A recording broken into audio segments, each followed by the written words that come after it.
Welcome, everybody, to another episode on the finished article. We're back with all things Sky Blues with another great episode to go through with you today. I'd love to say would come to you under better circumstances, but you know what it is. It is what it is. We're going to be talking about all things Sky Blues, covering Coventry City's game with Norwich City over the weekend. As before we go live, as always, with the discussion today, please leave a like, subscribe, and comment below. You can see my socials below on Twitter. So if you want to leave a comment or join us on any future shows, by all means, leave a comment. But without further ado, let me bring my main man on, Richard Home. How you doing, mate? Hi, mate. You okay? Yeah, not bad, mate. Good weekend. Oh yeah, apart from the result. Yeah, we'll get on to that. So, as we mentioned on the intro, where me and Richard are going to be looking at the game over the weekend that was incidentally on Sky as well. And I think Richard was at the game as well as a few other people. So, you know what? Let's get straight into it. So, as everyone knows, Cov played Norwich over the weekend. Unfortunately, ended up losing 4-2 in what Sky call a thrilling game.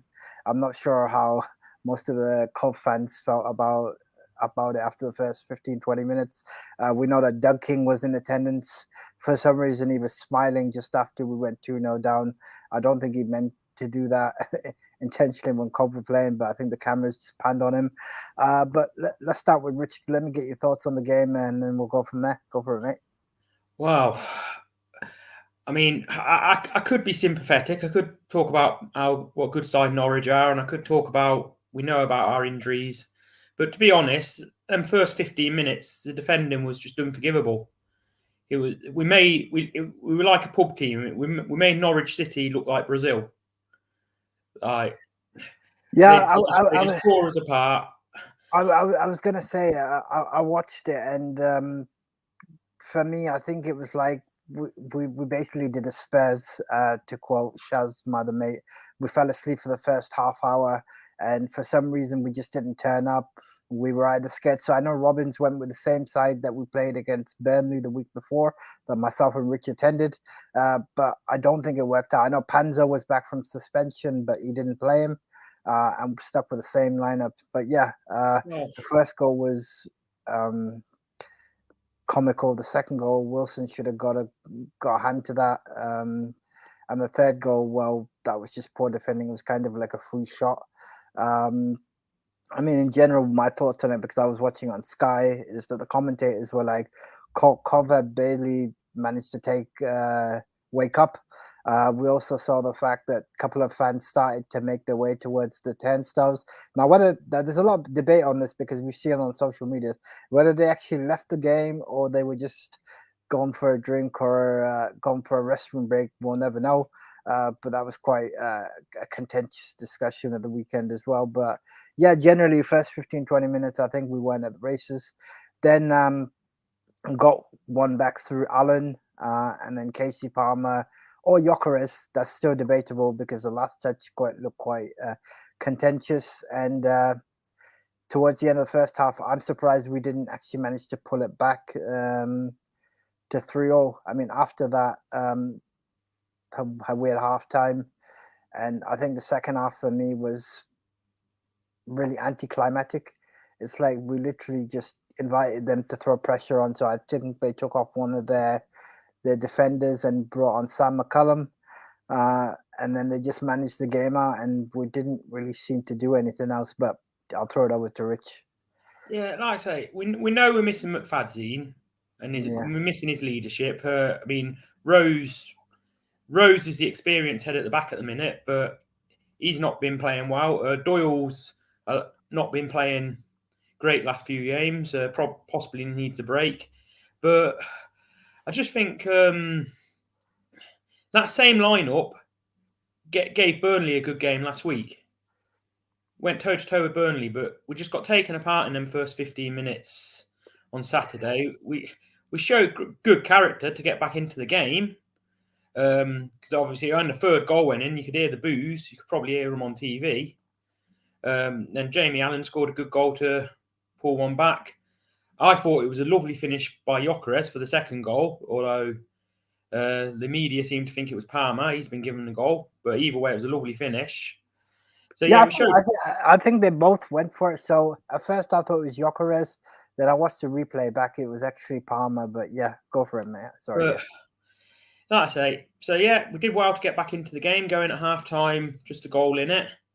But then second half, it was just men against boys. Norwich were just all over us. They were the better. I will say one thing: at 3-2, should Norwich have gone? You had Sky on. You were watching on Sky, weren't you? So I've not seen any replays of this, but should Norwich have gone down to 10 men? Yeah, so I watched that. So it was the tackle against Gyökeres when he was through. It was kind of a high leg. For me, I thought it was a red card, but the referee for some reason didn't see it that way and kind of just waved play on. For me, it was a foul. Should have been a free kick and a sending off for them. And to be fair, like I said, most referees in the championship have been poor. But I think this also leads to the fact that we need to have that discussion on having VAR in the championship as well. I can't be doing with that. I don't know what your thoughts on that are, but no, I can't be doing with any of that. Okay. I'd take it if we were in the Premiership, but it'd be a small price to pay for being in the Premiership, but no, not in the Championship. It was for me. I mean, you can't blame Norwich with a better team, no two ways about it. But yeah, I think so. It is a little bit clutching at straws, blaming the ref. But if that had been a red card, had we been playing against 10 men in the second half, who knows? But ultimately, it was what it was. And second half, Norwich were comfortable, scored a fourth goal, saw the game out. We barely struggled. Yeah, but I got to be honest with you, Rich. So my views on the fourth goal, it was pretty poor defending. The shot that they had was at the near post, and either Wilson should be saving that, or they should be closing the player down. Apologies, not defender, players down, because they shouldn't have got a shot away. The Hernandez goal in the second one was equally as bad. So managed to pull him wide. He cuts inside. The shot was pretty poor, if I'm being honest. I don't know how Wilson. I don't know whether it was the fact that he signed a contract the day before, and then, as Adam put it, one of our mates, he said he kind of just down tools. But my take on it is that towards the end of the first half, and I know I want to bring up a point Rich said. So Rich said that the same 11 that we put out on Saturday was the same 11 that gave Burnley a good game. But Rich, can we talk about one thing? Have you noticed a trend that we seem to do well in like first half of games, like against Norwich City when we brought it back to 3-2 and could have got 3-3, but then towards the second half, obviously because we don't have enough strength and depth on the bench. Let's be honest. We have who do we have? Liam Kelly, he's kind of past it, and then Hanzo. The bench was slightly stronger against Norwich than what it was against Burnley, but still not. At least we didn't have to name two keepers. I get your point. Yeah, the only difference is Panzer would have probably started. But yeah, I mean the bench. I don't know how to say it. Either Robbins basically needs to play the youngsters, because he's got to mix it up a bit as well. I understand that we don't have bench strength, but problem is that if you tire these players out, we're only going to become a 45-minute aside team. But yeah, I mean, let me have your thoughts on that anyway. Yeah, unfortunately, I just think it's a case of until we can bring some new faces in, it's just going to be a case of waiting for players to come back. Yeah, let me bring up a comment here from Darren. Nice one, Darren. Thank you very much for tuning in, mate. Appreciate it. So Darren says handball in the box as well by Aaron's when we pressed high. They struggled to play out, but sorry, but a 2-year contract for Wilson is awful business. Him and Moore both as bad as each other. Now, yeah, I want to talk about that, Rich. So, Wilson was never our first kind of choice keeper. He's always been backup to someone else like Moore, or who did we have last season? Morosi. Yeah, Morosi. He was always backup to Morosi. Somehow he had a good run of form.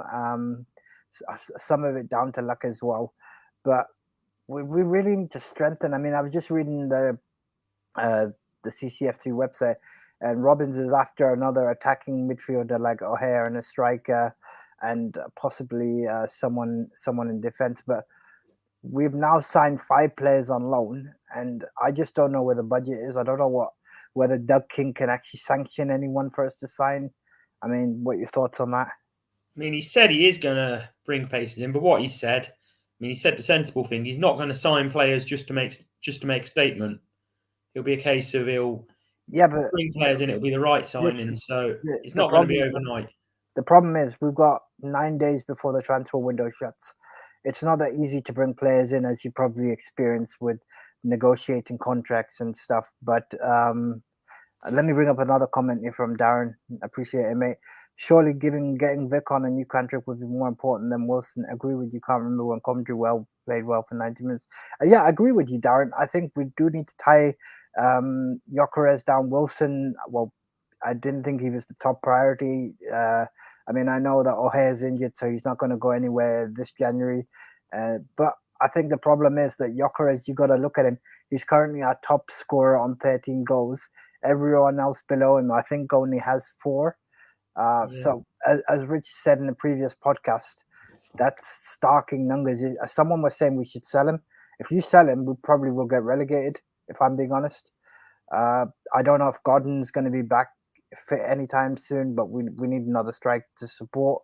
But no, I appreciate that, Darren. I mean, I don't even think some of the players we've got out.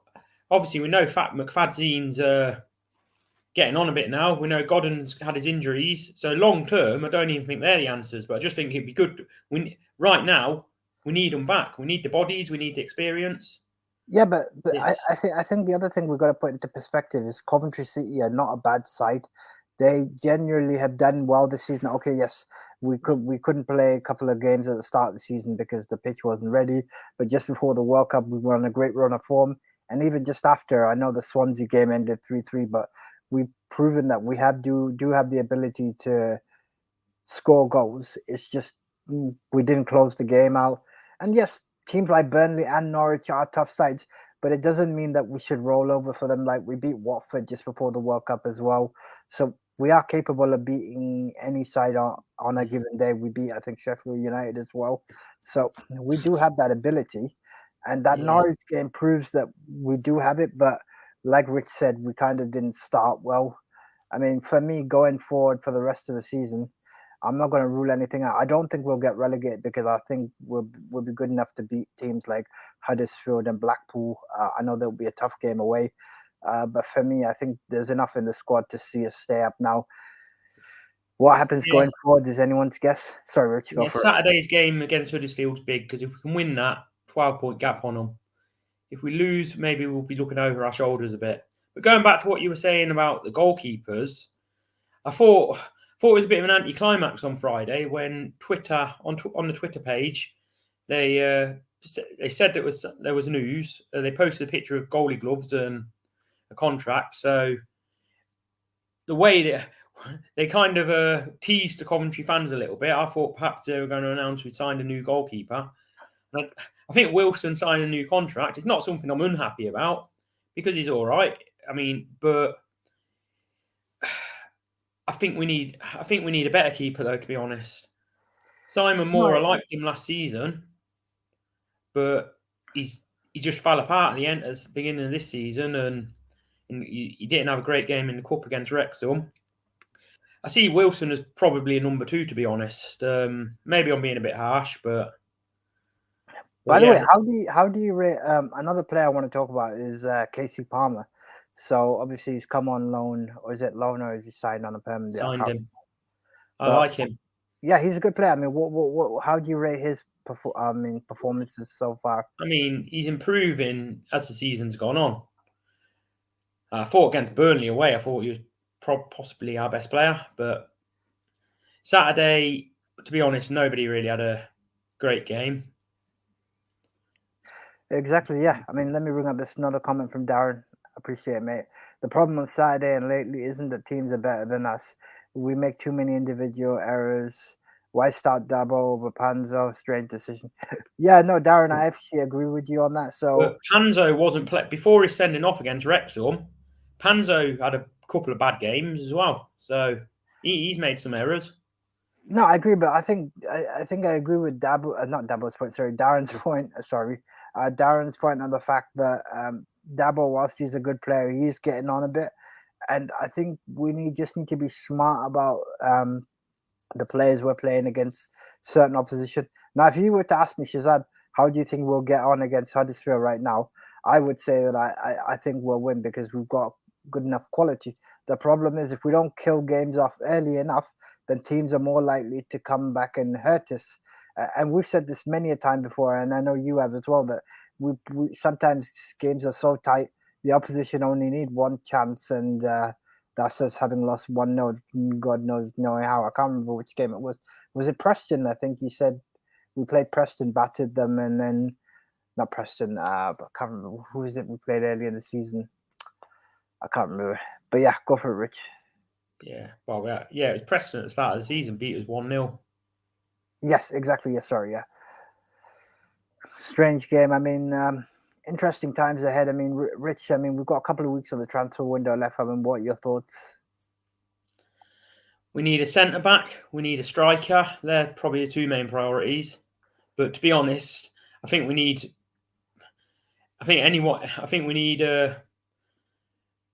someone anywhere on the pitch. We need signings all over.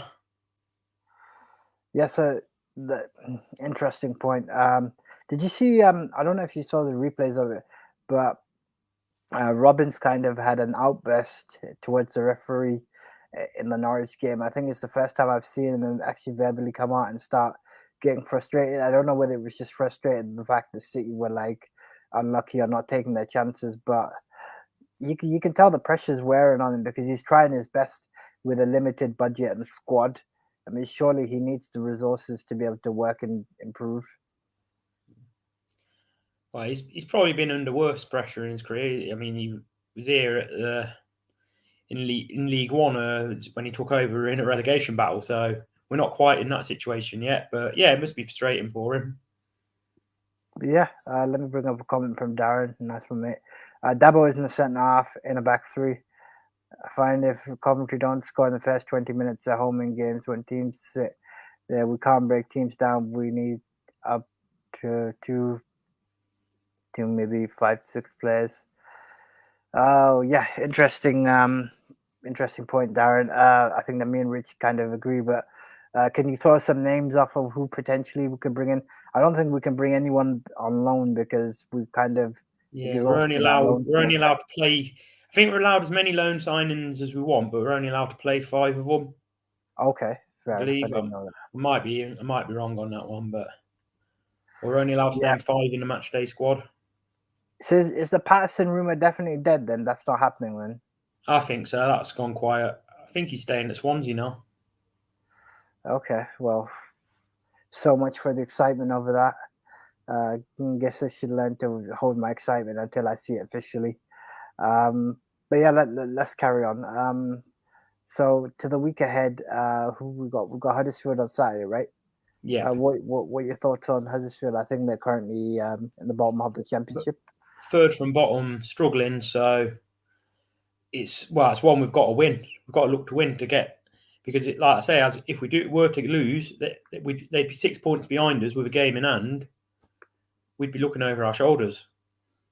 I don't think, I'm not worried yet, but because I think we have got enough to keep us up, and we've got that gap at the moment. But yeah, 3 points Saturday will be vital.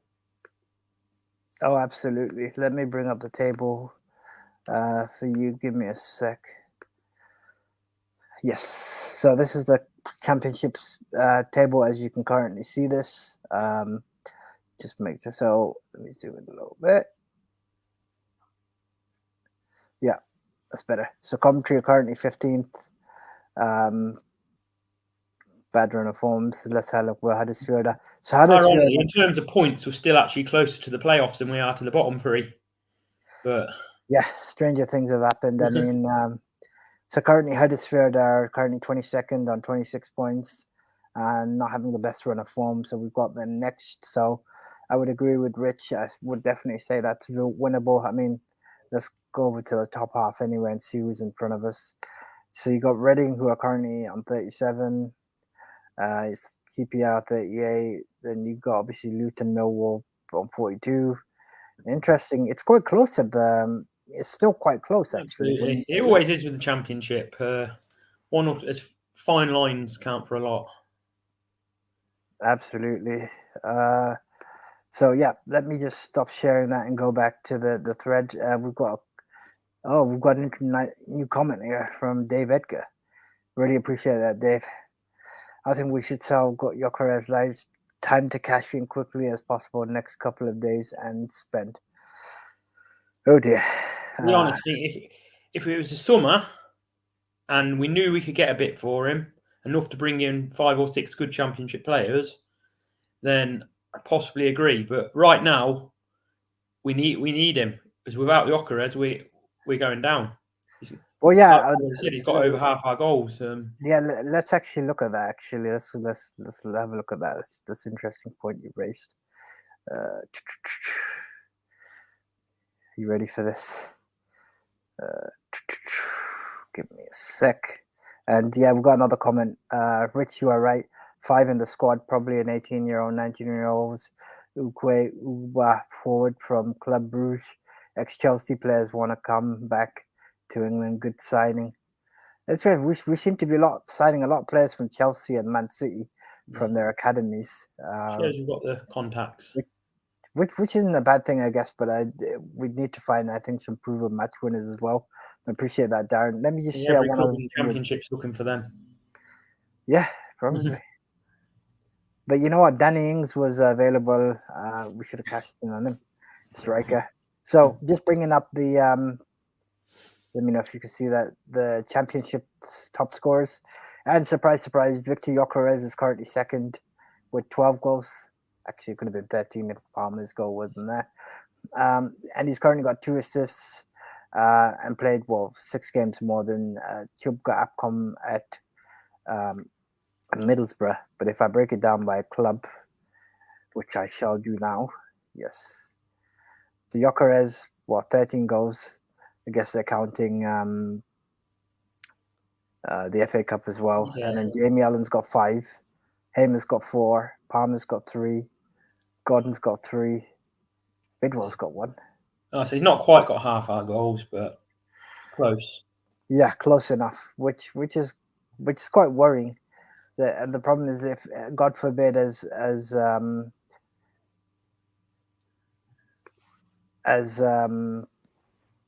Adam has said, what happens if Gyökeres gets injured? What do you do then? Who's going to score the goals? I guess is the interesting take on it.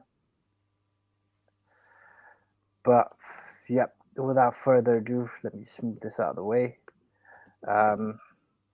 So, Rich, let me get your thoughts. Obviously, I know we've covered the game. We've covered the transfer window. We've got 9 days left. We've got Huddersfield coming up. If I just bring up the fixtures, actually, let's do that. Coventry fixtures. So Huddersfield on Saturday. Then February is going to be interesting. So February, we've got an interesting run of fixtures. And I thought I'd get Rich's thoughts on that and what he thinks we can get out of the set of fixtures I'm about to bring up. Here we go.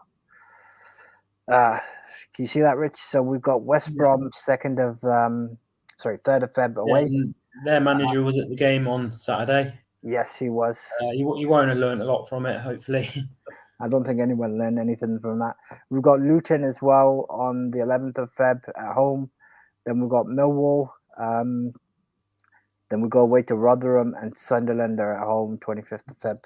Rich's favourite team. And we all know the banter with Sunderland, so we love to see it. But Rich, what are your thoughts on those fixtures? What do you realistically? You can even count the Huddersfield one. Don't give a scoreline, but how many points? What are we on now? Wow, I like to think how many games that 6. Yeah. If you include the Huddersfield game, I like to think we'll get at least 9. Okay. And that should near enough see us safe. But so if I start with Huddersfield, I reckon we'll win that 1-0. I go West Brom, I think we'll draw. Luton, I think we'll win. Millwall, Millwall's an interesting one. You know what? Whatever you predict, it'll be the game. We'll probably go and stuff West Brom away and lose the rest of them. Yeah, Rich is probably right. He's probably going to do the unthinkable. Get a draw with Sunderland. Sunderland never win in Coventry. So. Yes, they never do. They never do. But no, that's fair enough.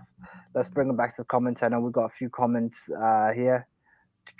We've got nice one. Well, we talked about this, and then Darren said one from a few years ago. Lawrence Shanklin from Hearts, 14 goals this season. What a gamble! Go for it.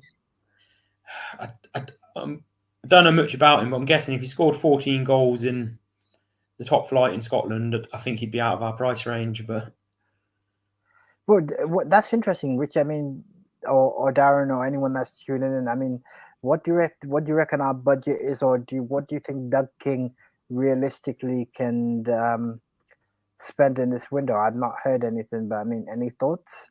Or is it going to be Dave said, I honestly think for us to sign, if we're going to spend big on players, I think a Gyökeres or a Hamer is going to have to go out the door to raise the cash. But yeah, interesting. And then Darren's put 12 points. So from the list of fixtures we discussed, he reckons we'll get 12. Actually, that's quite ambitious, and I like that from Darren. Good positive thinking as always. That's what we love to see. Really appreciate everyone tuning in tonight and leaving their comments and feedback. Please keep leaving your comments. Let us know your thoughts on stuff you'd like to see us cover in future Cop City podcasts. We're obviously here for you fans as well, and myself and Rich.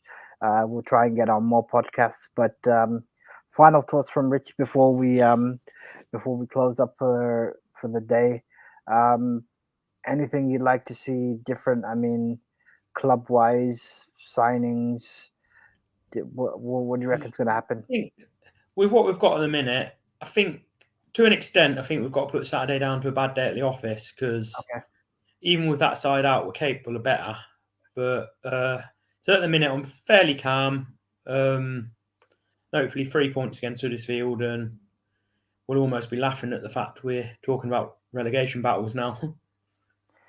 Yeah, no, I absolutely agree. I don't think we'll get relegated. I think we've got more than enough to stay up.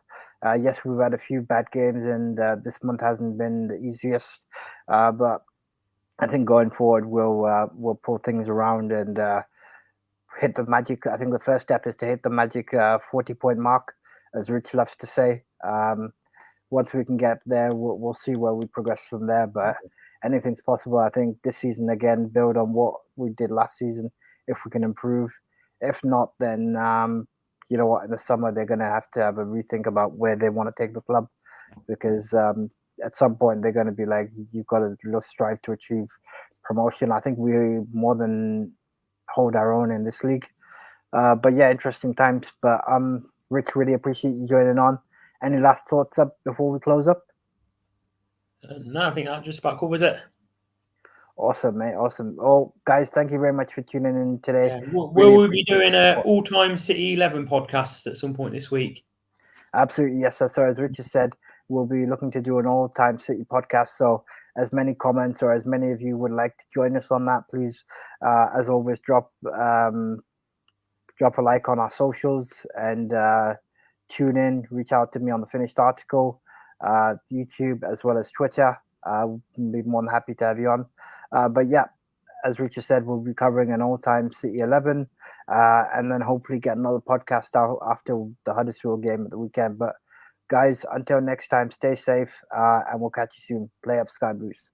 Play up Sky Blues.